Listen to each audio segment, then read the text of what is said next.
Welcome to the WARC Podcast. I'm Anne-Marie Kerwin, America's editor, and today we are joined by Diana Frost, Chief Growth Officer for Kraft Heinz. And this is for our series, The Effective CMO. Kraft Heinz over the last 5 years has shifted to a clear brand platform that is easily grasped by a global team. Think it has to be Heinz. They've leaned into emotion and they've been nimble enough to jump on cultural moments such as mustard. Welcome, Diana.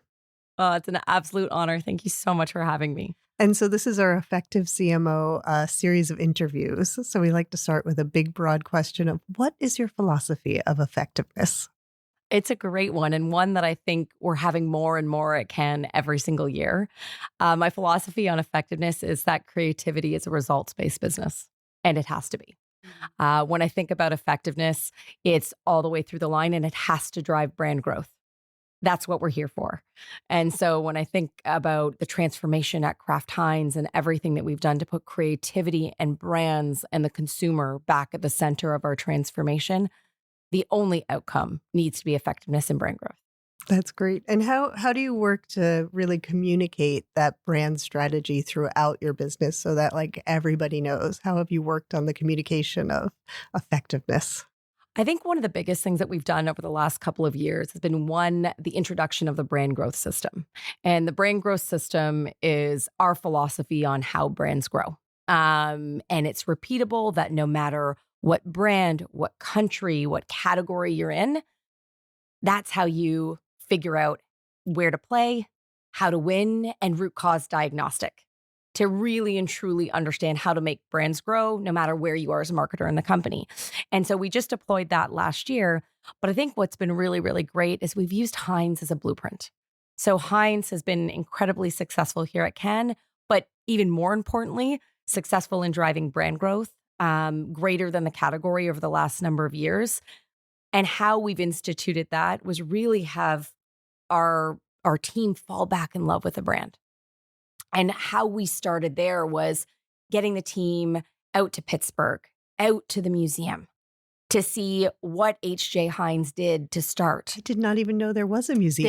There was a museum. There's an H.J. Heinz museum. There's a Heinz museum in Pittsburgh. Amazing. And I think what's so fantastic about that is when brand marketers rotate on and off brands, sometimes you don't fall in love as much as the consumer is in love with your brand. So step number one, even before we got to the brand growth system, was to have our teams fall back in love with the brand. Get out to California and see how tomatoes are grown. Understand what happens in the plant. Understand the history of it. H.J. Heinz was one of the first to believe in quality. So there was a first in the glass jar. He measured the size of the pickles to make sure that they were uniform. And so putting the question in front of our teams of what would H.J. Heinz do now in this modern world really helps us institute the love for our brands, which ultimately ties to the brand growth system and brand growth. And that's so interesting too, because if you have that love of the brand, it makes it easy to lean into emotion, I would imagine, which might be hard if you're just thinking of ketchup as a stepping stone to your next job. Absolutely. And I think when we look at from a founder's view, so it's made with this irrational love, and that gets me to our platform of irrational love, but it also inspires. We have so many fans. Consumers love our brands. So tapping into that fandom, whether it was Ed Sheeran, who has the tattoo on his left bicep, Adele, who takes the packets of ketchup in her purse, to Ringo Starr, who when he traveled to India in 1967, all he brought was a suitcase of Heinz beans. There's that love and that fandom. So what's so great about how we've rediscovered Heinz, it's both how you have this obsession of made with and this irrational love of making these quality products, but also taking the fandom and bringing to life through consumers' love and consumer stories. And the other thing I've loved that Heinz has managed to do is like really jump on cultural moments. You know, I'm thinking of the ranch dressing that became seemingly ranch and mustard. Yes. So I think it's interesting your brand system, making it easy for the teams to know when to jump on those cultural moments. Can you talk a little bit about how you've allowed that to happen? Absolutely. And that's come to life through a couple of things. I think first, it's knowing who your brand is. and really spending the time. And what we call them, everything we do is within cooking. So it's a brand plate, understanding what your brand is, what your purpose is, what your product point of difference is, all of those things. And then after that, you've got a framework. So once you have a framework, then there's freedom. And so what we put into place over the last number of years is our internal agency called The Kitchen. And The Kitchen now has over 200 employees worldwide.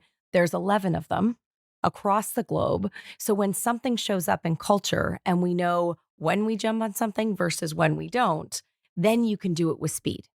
Because if you don't know who you are, you could pick any moment and say that's a culture moment. But why the Taylor Swift, Travis Kelce, and seemingly Ranch broke through is because there was an irrationality to it that only Heinz could actually deliver against. There was a product. We tied it to a customer activation with Walmart.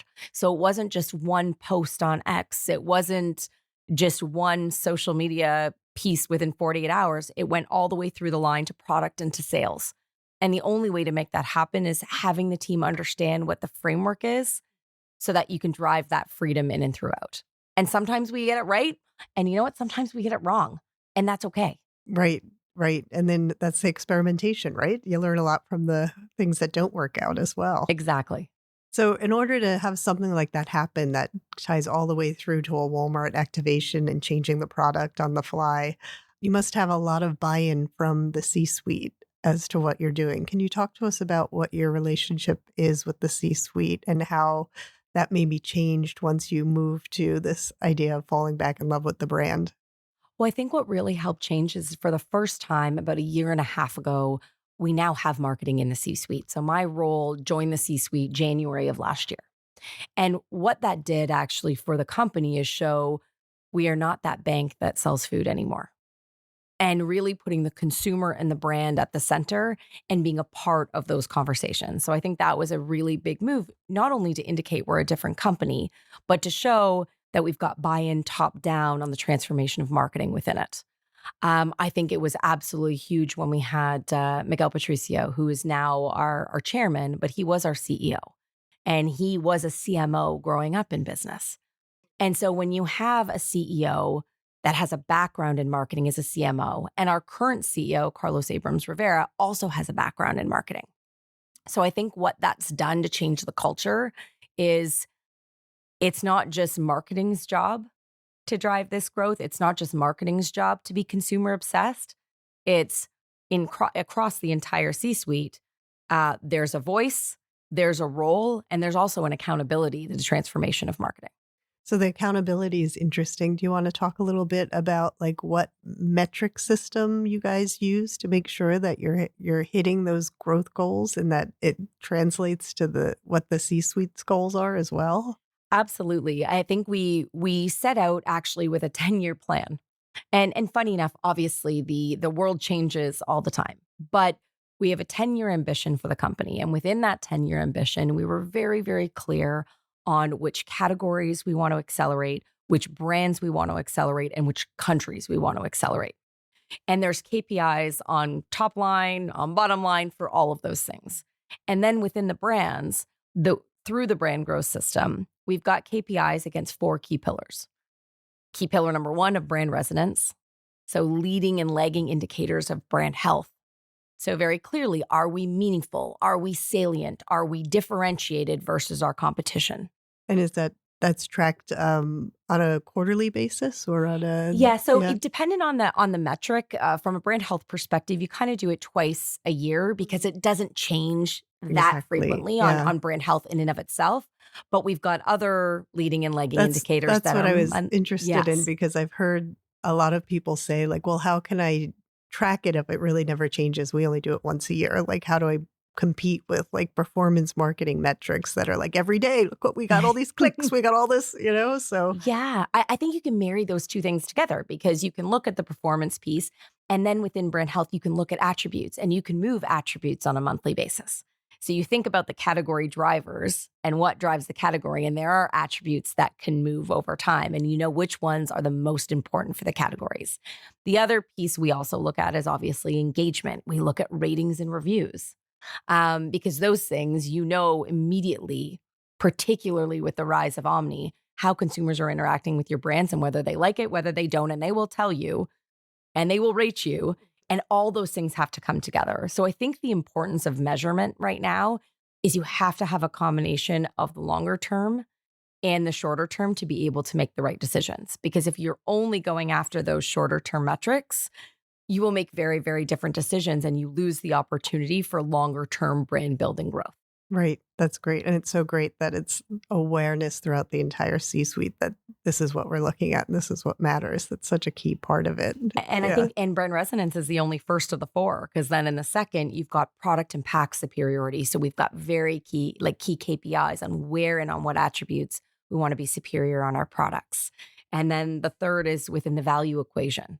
What is the right value equation and index for consumers and for customers? And then the last is on omni execution. So we become a lot more rigorous in leveraging data and these leading and lagging KPIs to have that right balance in short and long-term growth. So omni execution, is that thinking about like where you're selling online, in store, like all the different, like the B2B business as well? Like, yes, all of the different channels. So we have metrics in away from home and food service. We have metrics in, we call it perfect screen. And then we have metrics for perfect store. Amazing. Yeah, that's great. So how have you worked with your team to prove that creativity is contributing to growth? Like, I know you're tracking all the brand metrics, but when you have a really creative idea like draw ketchup, how did you then track like this actually led to incremental sales or growth of the brand? How did you do that math for the...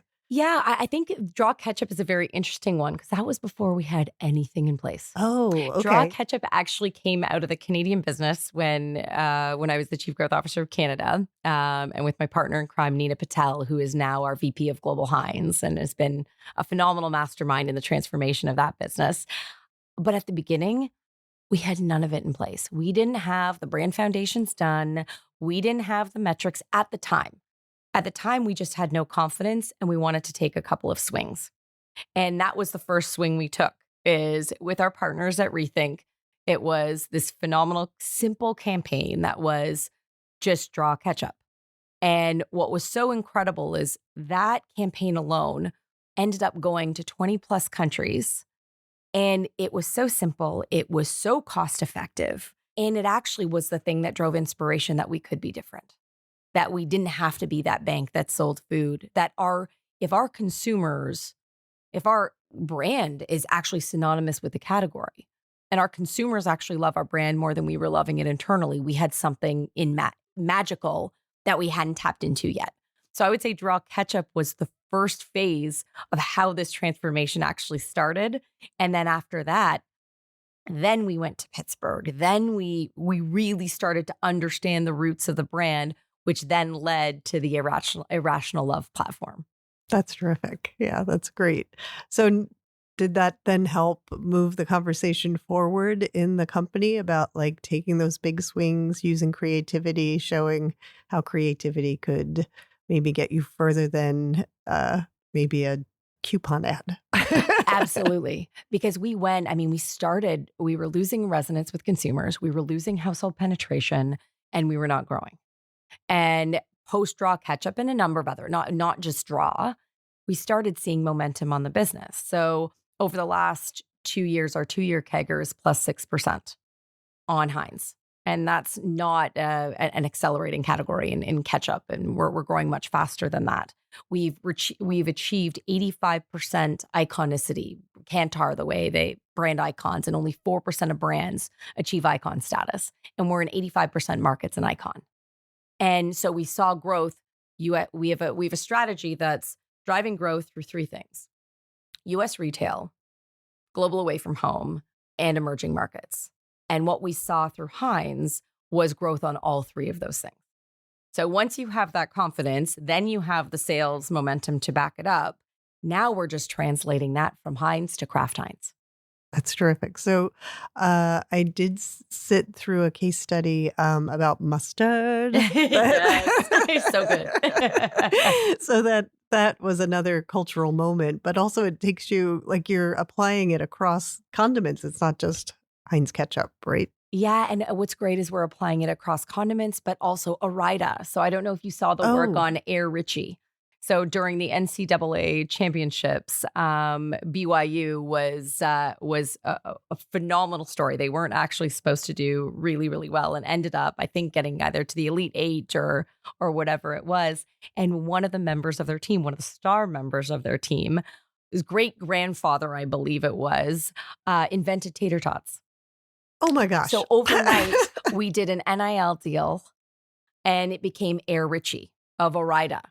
And so, and that became huge. And then in that region, the sales growth was 9% because we tied it into retail activation. So what we're seeing is it's not just Heinz, it's going beyond, not just Heinz ketchup. It went to mustard. It went to Ore-Ida. We just, with Oscar Mayer, we did the Weenie 500, where we had our hot doggers race before the Indy 500. And so we're seeing that momentum start to show up in the rest of our brands. So was it just hot dogs or were they racing mustard and ketchup? They were racing the Wienermobiles. It was the hilarious. The Wienermobiles. Wienermobiles. Yeah. So I was hilarious. picturing like people running in costumes. Yeah. Oh, it was really, really funny. So that is funny. you're seeing a lot of these iconic assets now show up again. Right. And having fun with them. And having so much fun. Yeah. Plus, and Pickles. Pickles is having a moment right now. And we did an activation called Just the Brine. Because it's Dua Lipa. It was one of her favorite. She was just drinking the pickle juice alone. And so we came up with a product that sold out immediately called Just the Brine. So what's so exciting is once you take the swings and people see it work, we're seeing that momentum on the rest of the Kraft Heinz business. That's great. So what do you see as your biggest opportunities and challenges for coming for the next year now that you've got this momentum? I think the biggest thing is taking a look at what's happening in the world. I mean, consumers are under tremendous pressure. I think consumer sentiment, is at a 75-year low. And the biggest thing is we are accessible, delicious food. And accessible is important and delicious is important. So the thing that is on our minds the most is how do we make life easier for families? The affordability of having a meal with Kraft Heinz, being able to feed a family of 4 for under a certain amount. Or family of 5 or beyond. It's just, that is what keeps us up at night. And that's so important, more important than ever. So while we're building the brands to connect with consumers, it's understanding and meeting consumers where they're at. So whether it be in new channels, whether it be in new combos, whether it be looking at it as a portfolio in how we can make accessible, delicious food for all. And I'm interested in the idea of branding during this age of everybody using other people to do their grocery shopping. Yes. Have you encountered that? And doing anything to say to your Instacart shopper, I want Heinz ketchup, I want Hellman's mayonnaise, or like whatever it is that. Yeah, I think it's so important because consumers still connect with brands. And so that's why that pillar of the brand growth system of omni execution and search is changing completely. And so how you actually leverage those particular strategies and tactics are more important than ever. And understanding what the key words are, because search is moving to voice. And it's a continual way of looking and evolving on how consumers are shopping and the understanding of where brands create added value. Exactly. Yeah. Because I was thinking about even just, I still do my own grocery shopping, but Yeah, I often me too. end up behind somebody who's picking for somebody else. And I just think, oh, that's such like another layer to get through. It is. And I think that's why it's so, and the data will show if you are out of stock in those moments and consumers switch to private label or another brand, the amount of investment required to switch them back is 3 to 4 times, even if you do get them back. Oh, wow. Yeah. And so the entire value chain has to work together. It's making sure that the consumer, even when they write that list or select, is predisposed to your brand. No question. But it's also making sure that there's the availability there, because if the availability is not there, then you will be swapped out for something else. And it is much harder to get back in once you're out of the repertoire.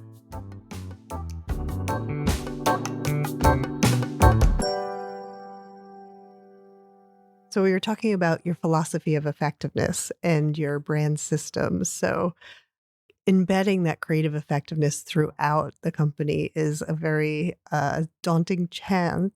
And I know that you have put something in place called the ACE Awards. Can you talk to us about how that works? Absolutely. So, as we were going on this journey of creative transformation and business transformation, we put a program in place called ACE. And ACE is all about accelerating creative effectiveness, which fits very, very well with the theme that we're talking about. And what that is it's a program by which um, we have a creative ladder where all of our creativity gets scored.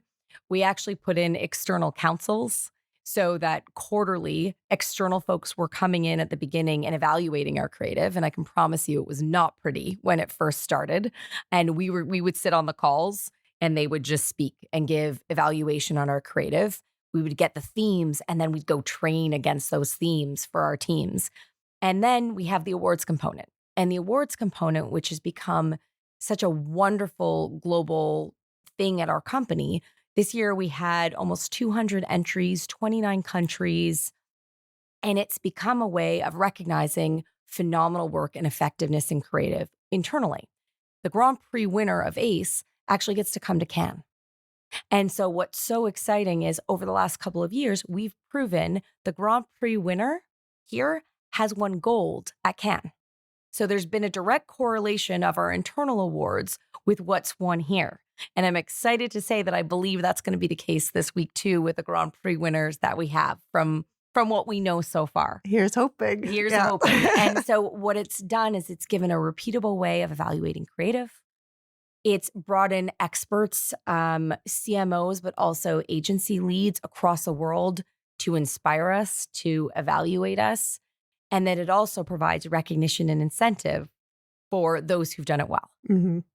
And having that common language of how you talk about creativity is so important because it's difficult to say like what a creative idea is going to do unless everybody understands what you're trying to do with it, right? Absolutely. That you need to have that. And I feel like part of the problem when you talk about creativity is it's a funny idea or it's a cool song or and that they don't sound like real business things, but Yes. It's doing a lot of hard work for the brand and being able to prove that is so important. Absolutely. I think the common language point that you make is such an important one. And it goes back to what is the problem you need to solve by brand?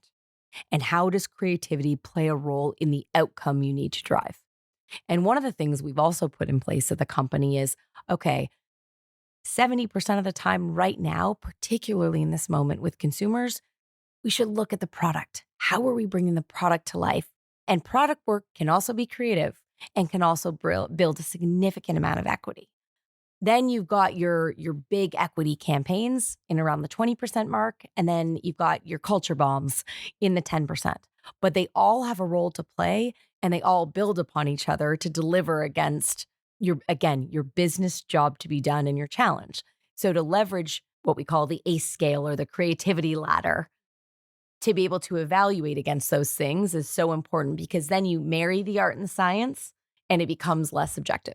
Right. Exactly. Yeah. And how does that work I imagine you have several agencies you work with across all those different brands. Yes. So how do you make sure that the agencies know what your growth goals are and like what you're delivering against? Do you share that? Absolutely. So the outcomes of the brand growth systems, the brand strategies before we go into a communication plan is critical. Our agencies need to be an extension of us, of knowing our brands and business as much as we do, so that they know how work is being evaluated. But separately, the transformation we've had with our agencies is they know our brand so well that some of the best ideas come through WhatsApp. Some of our best ideas are the chief creative officer at Rethink. He'll be walking his dog and make a phone call because they know our brands, again, as well as we do. So getting out of that formality, I think, is really important. But the only way to get out of the formality is everyone understanding and being as immersed in your goals as they can be. And I think that also shows the benefit of the kitchen. So the kitchen, who are now working on 70% of the brands within the US, they are in the building. They sit beside our brand folks. So the advantage of that, of not only being able to move at the speed of culture, but having those people, and we call them pods, embedded with the brand teams, allows it to be a very, very easy extension. Exactly. Yeah. So if everybody knows like this is something Heinz ketchup would do and this is something Heinz ketchup wouldn't do, it makes it very easy to say, pull the trigger on something that you're just noticing, right? Absolutely. And then you don't need 27,000 approvals in order to get it done, which delays and actually hurts creativity because then you get 1,000 different opinions and it actually takes away from the initial creative idea. Right. Exactly. Yeah. And I'm very proud of the transformation and creative transformation that we've led with our flagship of Heinz. And there's just so much more to come with the entire portfolio in Kraft Heinz. I'm looking forward to watching what you do. Thank you so much. And thanks for the time today. Thank you, Diana. Thanks for being here. Check out the WARC Podcast for our other effective CMO interviews and look out for the WARC Podcast wherever you get your podcasts and be sure to subscribe so you don't miss out on any of WARC's insights. I'm Anne-Marie Kerwin, America's editor, and thanks for listening.